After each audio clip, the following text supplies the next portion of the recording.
જી વર્નોવા TD આ stock આજના દિવસે ફોકસમાં છે, કારણ કે અહીંયા આપણને સારી તેજી જોવા મળી રહી છે. કારણ શું છે? તો એમની જે પેરેન્ટ કંપની છે, ગ્લોબલ પેરેન્ટ જીઈ વર્નોવા, એમના દ્વારા 2026ના ગાઈડન્સની અંદર ખાસ કરીને વધારો કરવામાં આવ્યો છે.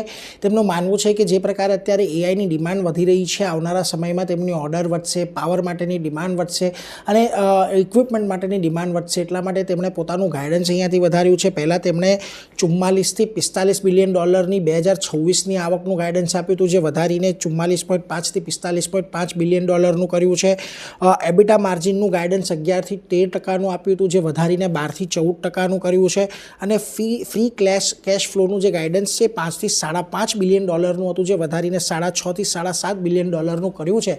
અને આ વાત બજારને ગમી છે, અને જે રીતથી ખાસ કરીને પેરેન્ટ કંપનીનું ગાઈડન્સ વધ્યું છે, એની અસર આજે આપણને ભારતીય સબસિડરી જીઈ વર્નોવા TND પર આવતી જોવા મળી છે, કે જ્યાં આજે એક સારી તેજી સાથે કામકાજ થતું જોવા મળી રહ્યું છે.